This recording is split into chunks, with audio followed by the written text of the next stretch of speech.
Dans cette vidéo, nous allons parler des outils de sélection. Il existe pas mal de petites astuces pour être plus efficace lors des sélections et celles-ci vont très probablement vous faire gagner du temps si vous ne les utilisez pas encore. Remarque, pas mal de ces petites astuces vont être utilisables dans d'autres logiciels et ainsi vous faire gagner aussi du temps par ailleurs. Pour sélectionner du texte, vous connaissez très probablement l'utilisation de la souris. Il suffit de faire un clic, de ne pas lâcher le bouton gauche de la souris et de se déplacer, et on a ainsi réalisé une sélection. Avec la souris, il est aussi possible d'être plus efficace. Par exemple, lorsque vous souhaitez sélectionner un mot, vous pouvez aussi double-cliquer. Ce mot est ainsi sélectionné instantanément. Si vous triple-cliquez sur un mot, c'est ce coup-ci le paragraphe qui va être sélectionné.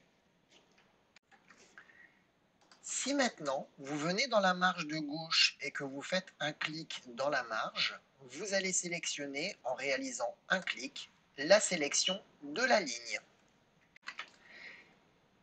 Maintenant, si vous double-cliquez dans cette marge, vous allez sélectionner le paragraphe. Et pour finir, un triple clic dans la marge va sélectionner l'intégralité du document, même s'il comporte plusieurs pages. Lorsqu'on a un tableau, un clic dans la marge va sélectionner la ligne. Si jamais on vient cliquer juste au-dessus d'une colonne, c'est ce coup-ci la colonne qui sera sélectionnée. Et dans l'angle, ici, nous avons une petite croix. Un clic sur cette petite croix va sélectionner l'ensemble du tableau. Pour sélectionner une cellule où il y aurait un petit peu plus de mots qu'ici, il suffit de faire un clic dans la marge à gauche de la cellule, juste avant le premier mot, dans la petite zone blanche. Un clic va sélectionner l'intégralité de la cellule. Nous allons maintenant utiliser la souris en combinaison du clavier pour gagner en efficacité. Si l'on souhaite sélectionner plusieurs portions de texte en une seule fois, sans utiliser le clavier, ce n'est pas possible. Lorsque je vais tenter de faire une deuxième sélection, ça annule la première. Donc dorénavant, pour pouvoir faire la sélection de deux zones de texte en même temps, je vais sélectionner la première. Et une fois que cette première zone est sélectionnée, j'appuie sur la touche CTRL du clavier et je reste appuyé sur CTRL. Tant que je reste appuyé sur CTRL, je vais pouvoir sélectionner plusieurs portions de texte dans mon document. Tant que je reste appuyé sur CTRL, je peux continuer à sélectionner. Pour finir, quand j'ai terminé ma sélection, je peux lâcher CTRL. Autre astuce, je souhaite maintenant sélectionner une portion de texte ayant un début et une fin. Je clique sur la portion de texte que je souhaite sélectionner au début ou à la fin, peu importe, et j'appuie sur la flèche qui sert à faire les majuscules. Une fois que j'ai appuyé sur la flèche majuscule, il me suffit de cliquer sur la fin de la sélection que je souhaite réaliser, par exemple ici. Tout en appuyant sur la flèche majuscule, je viens cliquer. Tout ce qui est au milieu est sélectionné. Cette astuce est particulièrement pratique lorsque l'on veut sélectionner une portion de texte étalée sur plusieurs pages. Je viens ici cliquer au début de ma sélection, je descends, je vais chercher la fin de ma sélection, imaginons ici, j'appuie sur majuscule, je clique, ma sélection est faite. Pour terminer avec ces sélections, nous allons voir aussi que le triple clic que nous avons réalisé tout à l'heure dans la marge pour sélectionner l'intégralité du document peut être réalisé grâce au clavier sans même utiliser la souris.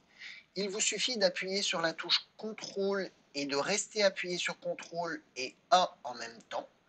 A symbolisant ici All en anglais. Le fait d'appuyer sur CTRL A va me permettre de sélectionner l'intégralité de mon document. Les outils de sélection que nous avons découverts sont utilisables aussi dans d'autres circonstances. Par exemple, ici, si je souhaite réaliser une sélection de 2 colonnes simultanément, je peux aussi appuyer sur la touche CTRL que nous avons vue tout à l'heure. Si je souhaite sélectionner plusieurs documents ici, je peux appuyer sur la touche CTRL pour pouvoir faire une sélection de plusieurs éléments qui ne sont pas les uns à côté des autres. Je peux aussi me servir de l'astuce avec la flèche qui sert à faire les majuscules pour sélectionner du début à la fin. Donc ici, je sélectionne la première de mes vidéos que je souhaite prendre, j'appuie sur la flèche qui sert à faire les majuscules et je clique sur la dernière. Toutes celles qui sont au milieu sont sélectionnées. Nous avons maintenant terminé avec l'outil sélection. Nous allons maintenant voir qu'il est possible de sélectionner du texte grâce à un outil de recherche. Dans le ruban accueil, vous avez le bouton rechercher qui va permettre de trouver du texte dans votre document. Imaginons ici, je veux trouver le mot Word dans mon document. Je viens cliquer sur rechercher et je peux taper ici le mot Word que je souhaite rechercher. On m'indique que le mot Word a été trouvé 18 fois dans mon document. À chaque fois, on vient me mettre ici un extrait du texte qui a été trouvé. Et pour pouvoir aller chercher directement le texte en question, je peux venir cliquer dessus et mon document va se mettre très précisément à l'endroit où le mot a été trouvé. Le complément de cet outil sera l'outil remplacer. L'outil remplacer va nous permettre de chercher un mot et de le remplacer par un autre. Ici, on va aller dans l'outil remplacer. On me propose de rechercher un mot et de définir par quel autre mot on souhaite le remplacer. Imaginons ici que je souhaite remplacer le mot différent par le mot autre. Ici, je dois juste prêter attention à un élément. Par exemple, ici, nous avons le mot différent, mais suivi de ES. Dans cette situation-là, le mot différent va être effectivement trouvé et va être remplacé. Par contre, le ES va rester. Donc attention, méfiez-vous, il faudra pour ça aller dans plus, et dans plus, dire que vous voulez modifier le mot entier et non pas des morceaux de mots. Le fait de cocher mot entier, vu que ici le mot différent n'est pas le mot en entier, il ne sera pas remplacé.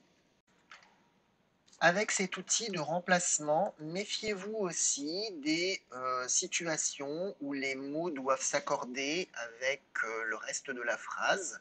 Par exemple, si vous avez une situation masculine ou féminine, ou si vous avez une situation plurielle ou singulier, les mots ne seront peut-être pas correctement accordés si vous n'y prêtez pas attention.